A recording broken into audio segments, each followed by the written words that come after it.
Hey, everybody. Welcome to Let's Fix Work. I'm Laurie Rudiman. On today's show, I'm chatting with New York Times bestselling author and journalist Jeff Pearlman. He's got a new book out called Football for a Buck: The Crazy Rise and Crazier Demise of the USFL. Yeah, I read a book about football, and that's because Jeff is an awesome writer, full stop. In fact, you need to follow him on Twitter because he's not just a writer and he's not just someone who shuts up and sticks to sports. He's got an opinion on work, politics, the economy, and life in general. And as you'll hear in our conversation, sports gives us a language to talk about what's happening in this crazy fucking world around us. So if you want to hear stories about what it takes to follow your dreams and become a sports journalist, or if you want to hear crazy USFL stories or learn about how Donald Trump ruined it all, sit tight and I'll be right back with Jeff Pearlman and Let's Fix Work. Work is broken. So is the way you think about it. Host Laurie Rudiman is picking up the pieces so you can take control of your career, put yourself first, and be your own HR. With the Let's Fix Work podcast, here's Laurie. Hey everybody, Laurie Rudiman here. You listen to Let's Fix Work because you believe there's more to life than just building your corporate resume. That's why I want to tell you about Build Your Life Resume. It's an 8-week coaching program from my pal Jesse Itzler, a New York Times bestselling author of Living with a Seal. I took the course earlier this year and it has helped me in all buckets of my life: work, family, mindfulness, and wellness. You know me, if you want to fix work, you got to fix yourself. And BYLR was a great first step for me. Visit takeBYLR.com to sign up for Build Your Life Resume. There's one more 8-week coaching program in 2018, which starts on November 1st, so you've got to act today. Jesse will help you get out of ruts, challenge yourself, and tap into your inner reserve to achieve your goals. I took the class and loved it, so visit takeBYLR.com and sign up for Build Your Life Resume. That's takeBYLR.com. Sign up today because class begins on November 1st. That's takeBYLR.com. Hey, everybody. Welcome to Let's Fix Work. I'm Laurie Rudiman. I have a really awesome guest today. He's just a fabulous writer and someone I've admired for a while. It's Jeff Pearlman. Jeff, how you doing? Welcome to Let's Fix Work. Laurie, I'm standing outside of Whole Foods in Southern California. So they have the best iced coffee in town. So I'm okay. Yeah, you're living somebody's dream. I hope it's your dream. Mm-hmm. Yeah. Thanks. Yeah, it's pretty good. Yeah, well, I'm glad to have you here. You know, I've been following your career for a while, and it's just a real honor to have you as a guest. And I know that you've wanted to be a writer since high school, and you made your dream happen. So I'm wondering if you can tell my audience about that journey. Yeah, so I grew up in a small town, Mahopac, New York, which is about an hour north of New York City. And when I was a kid, I was raised on sports biographies. My dad used to work nearby in Stamford, Connecticut, and he would always come home from the library with like a stack of 6 or 7 sports books. He would just grab a bunch and bring them home to me, and I would absorb them.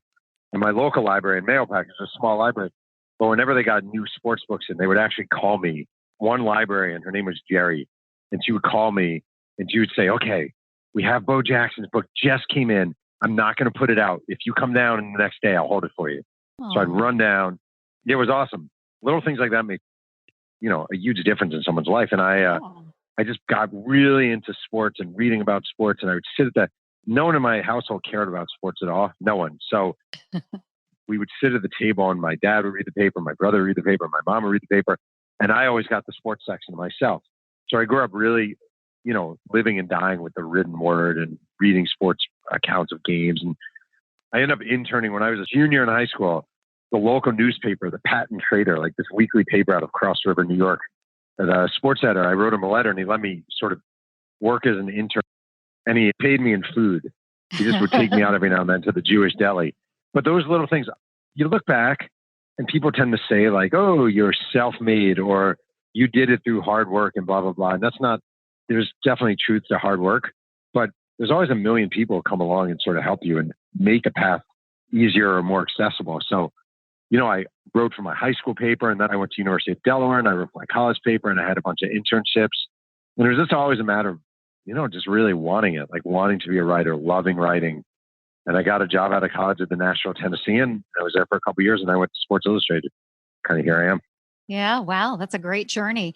Well, there are so many people who listen who are stuck in corporate jobs and they feel like they too would be a writer or they would be, a ballet dancer or whatever the hell they want to be, if only Yeah. for those student loans or if only for those mortgages or those obligations. So, can Yep. you talk to me about people who are stuck in shitty jobs? What does it take to be a working writer in 2018?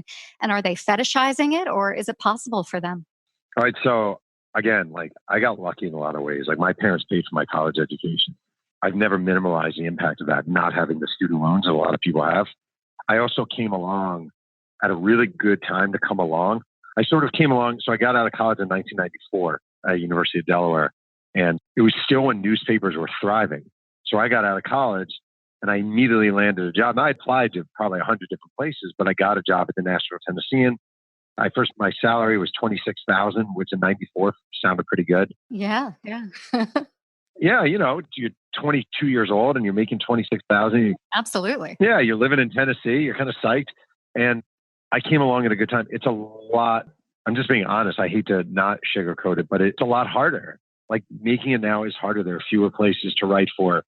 It's just harder. The death of newspapers, the slow death of print has made it more difficult. But that being said, I think there are a lot more jobs working for teams, working for team websites, working for league websites, NFL.com, NBA.com, all those sites, they did not exist when I was coming out of college. Teams did not have individual websites. So I think it's still very, very, very, very possible to work in sports and work in sports media. I don't think it's a fetish dream. I think it's a realistic dream. I just think you have to rethink sort of how to go about it. You can't go about it the way I did in 1994. Yeah, I love your creative approach to that. And I also love your background because if I remember correctly, you didn't start out necessarily as a professional sports writer. You were writing about food and fashion. And didn't you also write about some of the stuff that was happening in Tennessee with like coal mining, or at least you had some exposure to that? So Oh, yeah. you've got a whole history of writing before you became a sports writer, correct? Welcome to The Human Role, your go-to podcast where HR and payroll collide with innovation. I'm your host, Tiana Neal, and every month I'm diving deep with industry experts and change makers, bringing you real talk insights, practical tips, and fresh takes you won't hear anywhere else. Whether you're a leader, practitioner, or just curious about the latest HR and payroll trends, I've got you covered. Ready to roll with the best? Tune in for fresh perspectives, actionable tips, and the knowledge you need to roll forward with confidence. Subscribe now and let's transform the way you work. Here's a weird thing about me. I was the world's biggest screw up as a young journalist. And I'm not exaggerating. I would argue from 1994 to 95, 94 and 95, I was probably the worst journalist in the country at a major newspaper. I was hired at the Tennessean. They like my creativity. That's what the editor told me. So they hired me. That's flattering. Yeah. Yeah, of course. But I was a screw up. So you can be as creative as you want. If you can't get your facts right, you're nothing. And I got hired. I had interned at the Tennessean. So they had one opening and there was a food and fashion writer. I knew nothing about food, nothing about fashion. But that was my first job because it was the one slot they had. And my job was really to write about restaurants and food trends and stuff, fashion trends. Huh. And I was terrible. I was the worst. Yeah. I didn't listen to advice. I was straight out of college. And I thought because I'd been editor of my college paper maybe or whatever, or you were always told you're a good writer, like I was really cocky. I was unwilling to take advice. I was unwilling to take criticism. I didn't listen to my editors at all. I was just the worst. And so I did food and fashion for a while. I kept getting facts wrong. I didn't report well. They then moved me. They had an opening covering rock music in Nashville. They thought, well, maybe he'd be better doing music. I was just as bad. Mistake after mistake. Wouldn't take advice. Well, I was just a screw up. I was 22, 23, and I didn't want to listen to anyone. So I had something that changed my career, truly changed my career, which is my editor called me in her office one day. She basically said, like, you need to get to the basics. Like, you are not doing this well. And I'm going to put you on the cops beat, the police beat. And all I want you to do is cover the police beat and just worry about who, what, where, when, how, and why. Just worry about facts.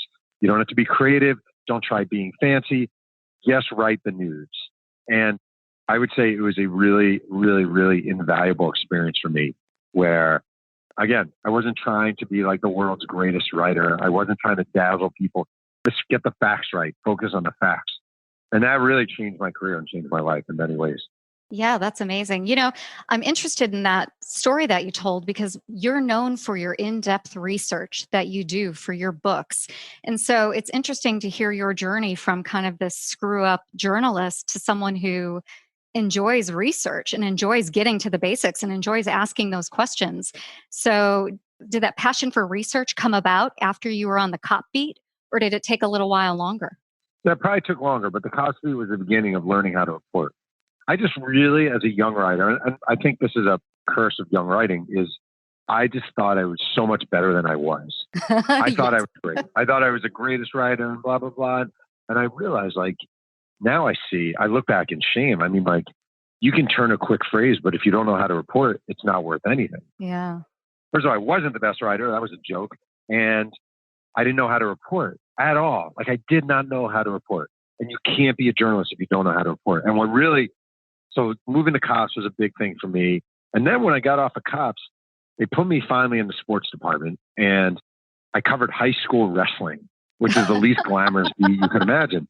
Right. But I loved it. Like, I Wow. loved it. I lived for Overland, Father Ryan, high school wrestling, Nashville, Tennessee. And I would dig into the subject matters and I didn't really know wrestling. So I really studied the sport. I asked a million questions and it was a great experience. It was really another important experience for me is like covering Yeah. sports and covering it to a beat and sort of digging into it. And then I got hired by Sports Illustrated. And that's when I really, really learned about reporting, getting Oh, into wow. SI. Well, it's interesting to hear how your career is built on these incremental moments where you're learning and growing and learning and growing. And people have that kind of freedom in a corporate environment. And I don't know if you were a full time employee back then, but now much Mhm. of the writing that's available out there is freelance. It's content marketing, it's the gig economy. And so I wonder if you have any thoughts on how work has changed for writers and what the gig economy has done to journalism. Well, I mean, first and foremost, we don't go into offices anymore. My first job at the Tennessean and then at Sports Illustrated. At the Tennessean, I was going into the office 5 days a week. At Sports Illustrated, for a long time, I was going in 4 days a week. Nowadays, it's more than ever. Journalism is a freelance world where you're getting paid based first on assignment as opposed to staff. Staff positions have dried up at a lot of places and they're relying on outsourcing the work. One thing that's really changed in journalism that if you're me, I'm 46. If you're my age, isn't so great. If you're young, it's probably great. Is with the sort of decline of print and the struggle of journalism, a lot of places are getting rid of higher paid employees and they're replacing them with the 23-year-old who, presumably can do the job for, half, maybe a quarter of the salary they were paying the guy or woman who was making 200,000 or 150,000. Yeah, they're back to paying 26 grand a year. Yeah, that's right. Well, it's really depressing in a way. Here's what really depresses me about it. I'll give you the perfect example. So Sports Illustrated, when I was there, they'll literally call it Sports Illustrated. The image is a huge part of Sports Illustrated. And they had a fleet of photographers. So they had a staff of 25 photographers. They're all staff photographers. They're all making good money. And they were considered the best sports photographers in the country. Legendary sports photographers. And about 5 years ago, maybe a little more now, SI Lake got rid of them all off. And I don't think anyone noticed. Hmm. Like, that's the thing that is actually kind of depressing. Same with writers. Like, we no longer have a writer making 200,000 a year. Instead, we're going to pay a guy 30,000 out of college. I'm not so sure people notice readers. Yeah. And that's what's really kind of discouraging. I just don't know. It's not sexy to say, but I think it's actually true. No, I think you're right. Well, it doesn't seem to me, in my opinion, that the gig economy has done much for journalism. I started out leaving corporate America in 2007, and that's when the gig economy for me really became forefront in my mind because the only way for me to get a job as a writer was to go into AOL and write per article or per word back in those Yeah. days. And not much has changed. And if anything, it's gotten worse in the past 11 years. You're a parent and you and your wife are very accomplished. You're thoughtful. You're raising your children. And I wonder what you think about the future of work for your kids and if you're trying to do anything different to prepare them for the changing landscape. Not really. I mean, my daughter's 15, so she's a sophomore in high school. Wait, you don't have her whole life mapped out for her at this point? Here's what we do. Actually, a good question. I didn't think of it that way until you said that. Like, I hate what I see with a lot of parenting today. Yeah. And what I mean is this like force feeding of your kids into activities, this pushing of your kids, they have to get A's or it's a huge failure. This like You need to pick one sport right now by age 13 because you need to go in that direction. I mean, I know someone, I won't name names obviously, but their plan is that their kid is going to be a professional baseball player. And they are doing everything to make sure their kid becomes a professional baseball player. And their kid is a high school sophomore. Yeah. Like when I was a kid, my parents, the whole thing was go out and play. We'll see you at 8 when you come in. Right. Yeah. You go to school and your teacher's your teacher. And you may not love your teacher this year, but we're not interfering with it. Like that's your teacher. So you're going to have to deal with it. And if you hate your teacher, figure out a way to not hate your teacher. Like the massive amounts of parents interfering in everything, calling the coach to complain, calling the teacher to complain, having your kid switch classes because the teacher doesn't understand my kid. Like we are killing these kids. We are setting them up for so much failure and these expectations that aren't going to be met. We're convincing all our kids that they're super, super special. Truth matters, there are, I don't know how many millions of humans walking across this planet. None of us are that special. I think the worst thing you can do to your kid at this age is set them up on a specific path. Tell them that that path is uber important. Don't give them options. Don't give them freedom. Don't let them be themselves. And I feel like we do that so much. I see that all the time now. I don't mean to babble, but it drives me insane. Yeah, no, you're not babbling. That is well said. Well, listen, Jeff, after the break, we're going to come back and talk about your new book, Football for a Buck, The Crazy Rise and Crazier Demise of the USFL. So everybody, hang tight. We'll be right back with more Jeff Pearlman and Let's Fix Work. Hey, everybody, it's Laurie Rudiman here. You know I'm all in on the Let's Fix Work podcast. I want to deprioritize corporate interests, amplify good ideas, and help people fix work by fixing themselves. But I need your help. Please head over to patreon.com/Let's Fix Work and contribute to the podcast's growth. I need your help in building an infrastructure, growing the community, and making Let's Fix Work a permanent place for good ideas. Your donation is essential for the show's success, and any contribution would mean the world to me. Thank you again so much for listening to Let's Fix Work, and thanks in advance for your support. Hey, everybody. Welcome back. This is Laurie Rudiman with Let's Fix Work, and my guest today is Jeff Pearlman. Jeff, how you doing? Is your coffee still warm? It's an iced coffee, but I will tell you, Laurie, I put almond milk in, and I never like the way the almond milk separates from the coffee and it looks kind of like moldy and chunky. Yeah. Yeah, I'm with you on that. I like my coffee black, which is something that's developed since I'm 43. So in my early 40s, I've got this lactose thing going on. You know, it's my DNA, and I'm just finally admitting it. And so I'm a black coffee drinker, and that's how I know. No sugar? No sugar. I'm a grown-ass woman. That's how that is. And do you go 1 cup a day or 2 cups, or how much coffee? You know, I drink coffee pretty consistently until about noon, and that's my cutoff. I know after noon, I'm not going to be able to get to bed at night. So I don't know, maybe 3 or 4 cups. But yeah, noon is my cutoff. That's hardcore. Yeah, nice. Well, you know, I do have a little writer DNA in me, and I think that comes out in my caffeine. So anyway. Listen, you are a New York Times bestselling author. You've got a new book out called Football for a Buck, The Crazy Rise and Crazier Demise of the USFL. So you've got a story behind the book and how you got that published. Why don't you tell us that story? Oh, yeah. So this is good. I have been dreaming of writing a USFL book for years and years and years. And actually, when I was a senior in high school, my senior thesis, my senior year in AP English was the downfall of the United States Football League. And my teacher said it should be 20 pages, and I handed in 40. Yeah. Now, Laurie, I am convinced beyond a doubt, and I've only thought about this since promoting this book, there's no way Mr. Height read all 40 pages. Probably not. Imagine being this guy, and you're like, summer's like a couple weeks away, and you got 20 pages on the Reagan presidency, 20 pages on the history of Blake's mailbag, you're cruising along, and then you're like, who's the asshole who wrote 40 pages on the downfall of the USFL? God love these teachers. Yeah, exactly. Oh, man. So I've wanted to write this book for a long time, and I was always told there was no market for a USFL book. My agent told me, Jeff, nobody wants an effing USFL book. And then 4 years ago, I pitched a biography of Brett Favre, the Packers quarterback, and I had a couple of bidders on it.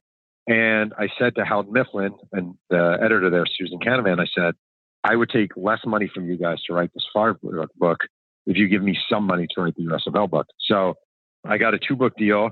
I got less money for Favre, not a ton less, but less. And I got a really bad payment-wise book deal for the USFL. But it was it's the first time I've written a book. It's my 8th book, and it's the first book where it was this pure 100% I wasn't thinking about the economics of it. I wasn't thinking about how many copies it'll sell. I was thinking, I just really love this topic. I want to write this book. Hey, did that make you a better writer of this book, do you think? The fact that you were unencumbered by cash? It made me a panic writer. Yeah, You know fair. what it was? I can't say it made me a better writer, but it was so fun. Like, it was so ridiculous. To use a cliche, I felt a little bit like I was playing with house money. Like, it wasn't, Yeah. the pressure wasn't there in the same way. Can't even say that, actually. The pressure is still there. Like, you still want it to sell because you want to prove to people that, you should have published this book years ago. Yeah, absolutely. Right. It was just fun. It was really fun. And sometimes when you're just writing, I wrote a book about Roger Clemens, and I never was passionate about the subject. I knew I could make a good payment out of it, and I did, but it was kind of a miserable experience. So I feel like the fewer of those you can do, the better. Yeah. Yeah, he is a miserable guy, but it just wasn't a fun experience to me. So the fewer of those I can have, the better. And this was just joy. Oh, that's great. Well, listen, what's your favorite story from the book? I know there are a million stories in there. I've started the book. I haven't finished it yet, but what do you think readers ought to know about this book? What's a good story from it? All right, so the USFL was a spring football league, and it came along in the early 80s to rival the NFL. And it was this crazy, crazy, crazy league. And it was all about the characters. And I found this one guy, his nickname was Big Paper, but his name was Greg Fields. And he was a defensive lineman. He played college football at Grambling and came to the USFL. And he was absolutely nut job insane. And I was told about him early on. They're like, you need to find Big Paper. He's crazy. So What a name. he played for a team called the LA Express. Early in 1984, the team decided to cut him. And the coach was warned, listen, you're going to cut Greg, but he's insane, so just be careful. And he's like, nah, it'll be fine. So he calls him into the office and he says, Greg, you appreciate your efforts here, but, and before he even tells him he's cut, Greg Fields reaches across the table and punches the coach in the face. Oh, God. Which is amazing. And then it gets even better. He starts calling in death threats to the team. I'm going to kill the coach. I'm going to kill the defensive coordinator. You guys better sleep with one eye open. So they hire away Liberace's bodyguard from Liberace, and he becomes the LA Express team bodyguard. And he starts tracing Greg Fields around. He puts a tracer on his car. He taps his phone. They start following him from place to place. And he's showing up. I interviewed the bodyguard. According to the bodyguard, Greg Fields is showing up at games caught with a gun in his trunk, Oh, my God. staring down the coach from the stands. So the beauty of the USFL is it was just different level of weirdness. And the San Antonio Gunslingers, even knowing all this, they were another team. They needed pass rush help. So they signed Greg Fields as a free agent, and he joined the Gunslingers. And the best part is the Gunslingers ran out of money and stopped paying their players. So one day, Greg Fields put a baseball bat in his trunk, followed the owner of the team home, confronted him outside his house. The owner said, wait here. And he runs inside and comes back out with $17,000 in cash. And Greg Fields drives off into the abyss. So there you go. Oh my God. Wow. What an amazing story. Well, it's a level of insanity throughout the book that I've read so far that it's fun, it's quirky. And for someone like me who's not a huge sports fan, I'm like more sports topical, I could follow along and it's really interesting. So thanks for writing it. It's been a really good book so far. Thank you. I appreciate it. Yeah, I'm really enjoying it. Well, listen, you've written 8 books, and when we talked about putting this podcast together, you told me that it's really hard to get people to buy books these days, and maybe not even these days, just in general. It's just hard. But, you know, as a nascent writer, as a new author, I want to know, how hard is it, and what don't people know about the book business that would surprise them? Before we move on, I need to let you know about my friend Mark Pfeffer and his show, People Tech.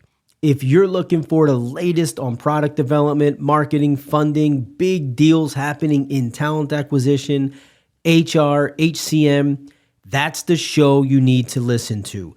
Go to the Work Defined Network, search up People Tech, Mark Pfeffer. You can find him anywhere. Oh my God.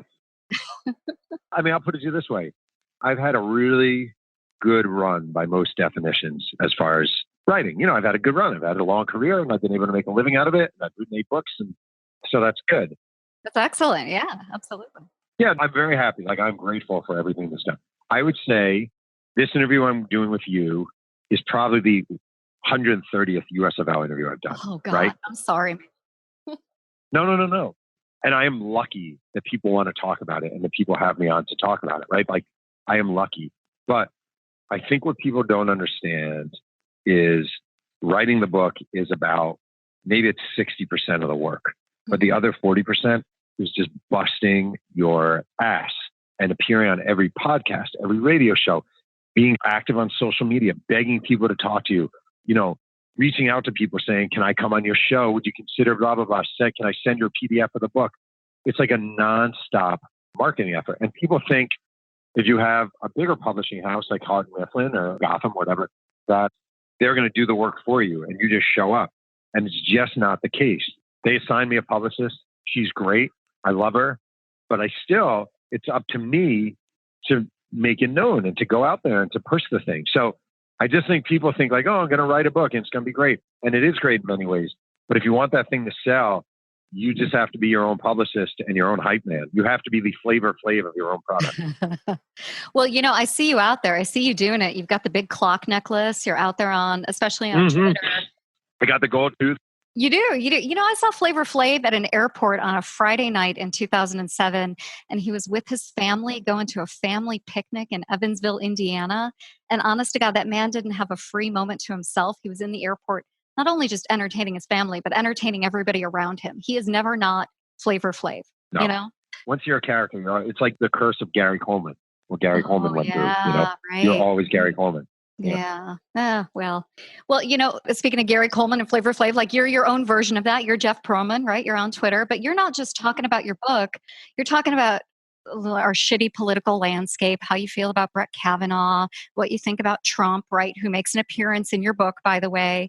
And when I first heard of you, Jeff, I was consulting at Sirius XM, and you were on the POTUS channel, the political channel, and not on the sports channel. And so I think there's this weird thing in our society right now where we're trying to figure out where sports and politics intersect. And to me, they've always intersected, but some people feel like it should be church and state. So I wonder, what do you think about all that? And what's the connection between sports and politics? And why do politics and sports matter when they're together? Well, I probably could have sold more books if I never started tweeting about politics. Well, I just think there's a loud contingent out there that, stick to sports. Yeah, stay I in hear your it. lane. I see it.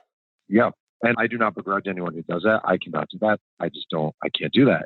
It was weird writing a book like this where Trump is such a huge character. And 30 years ago, he was the same monstrosity of selfishness and assholishness that he is now. He was the same guy 30 years ago. So imagine researching a book I'm being serious about this. Imagine researching a book where you see Trump acting as a selfish asshole 30 years ago while he's running for president. And you're like, I can't believe people are falling for the same crap. Yeah. Like he ruined the USFL using these same devices that he's using now. So I hate when people say stick to sports. I've always hated that. I can't stand that. I mean, if you look at everything going on just with the kneeling and Colin Kaepernick, and what kind of idiot wouldn't speak out when these sort of things are happening? Like, how selfish do you have to be? I feel like LeBron James has gained so much. His stature in this world has grown exponentially by the fact that he was willing to speak out against Trump. And he wrote one of the most powerful tweets I ever saw. And it was when Trump disinvited the Golden State Warriors to the White House. And LeBron's tweet started with, "You bum," directly at the President of the United States. Yeah. I love that so much. There's obviously a lot of intersection between sports and politics. I like to see athletes speak out and take a stand, even if they're for positions I don't support.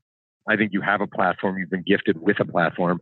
When people say just, dunk the ball or just dribble the ball or whatever, I think it's really dismissive and arrogant. And, I think as we've seen from LeBron, and just as an example, like you can really be a powerful figure in society on the basis of having the ability to dribble a basketball. Yeah, you're absolutely right. I grew up with Charles Barkley, who was saying, "I'm not a role model." And that couldn't be further from the truth, right? In 2018, because now you've got Charles Barkley even making political statements and trying to model good behavior and weighing in on some political topics. So I just think it's really interesting. And I think I'm going to get some feedback about this podcast from listeners who are like, oh my God, church and state, sports and politics. And I think your position on if you have a platform and you should use it is so important, right? Aren't you more than just a sports writer? I mean, you're a father. You're a citizen, you're part of the community. Why wouldn't you use your platform to voice your opinion? Yeah. Also, what kind of callous asshole is only concerned about selling books? Right. I mean, that's insane. Like, I'm going to be a guy whose number one priority in life is just peddling books. That's what I'm going to be. I don't want that. And they're like, well, your legacy, blah, blah. I don't have a legacy. I'm just a guy who writes books, but I just don't want to look myself in the mirror or raise my kids and tell them about social responsibility and just sit there and quietly peddle books as this complete con man comes along and I just can't. I'm telling you, the USFL is a 30-year-ago mirror of who this guy is. He ruined the league. He did it on purpose. He did it out of his own selfish, arrogant sort of needs to be something he's not. And I can't just see that happen, read about it, know about it, and just go, oh yeah, buy my book because there's a lot of Herschel Walker and Doug Flutie. Right. What the hell? Who would I be? Well, you wouldn't be someone I'd want to talk to on the podcast. I'm so glad that you made time for me today, Jeff. Thank you so much. Really grateful. Where can people find you and your book online? JeffPearlman.com and also on Twitter @JeffPearlman. And I just want to ask you, do I still get, I couldn't tell, do I get for appearing today? Is it $10,000 or 15? How much do I get for this? You get 15 cents. That's about what you get. Let's Fix Work budget here is a little low. Thanks for having me on. Yeah, I'm so glad you did. And everybody stick around. We'll be right back with more Let's Fix Work. Hey, everybody. You know I love to brag about my friends. I also like to listen to them. And right now, I'm listening to Jennifer McClure, host of the Impact Makers podcast. Jennifer is connecting with leaders across all industries to figure out how to make a difference at work and in the world. Here's what she's got going on. I believe strongly that each of us has the ability and the opportunity to positively impact people through our work and through how we choose to live our lives. The truth is that you've already impacted people in this world, even if you haven't been trying. I love what Jennifer has to say. And if you like what you're hearing right here on Let's Fix Work, you'll love what Jennifer's talking about on Impact Makers. So go to jennifermcclure.net/iTunes and subscribe today. Hey, everybody. Welcome back. I hope you enjoyed my chat with Jeff Pearlman. You can learn more about him and all of his books in our show notes. And just a word that you can find me at L. Rudiman and Let's Fix Work. And you can head on over to Patreon, where we're building a community that makes work better. Let's Fix Work is a production of One Stone Creative. Audra, Megan, and Gerson make the show sound great, and we couldn't do this without you. So please, if you get a second, subscribe to the show, rate it, and review it. We would love your support. Now that's all for today, and I hope you enjoyed it, and we'll see you next time on Let's Fix Work. If you're ready to make a real change in your workplace, start today by subscribing to this podcast and help us get the word out by leaving a review.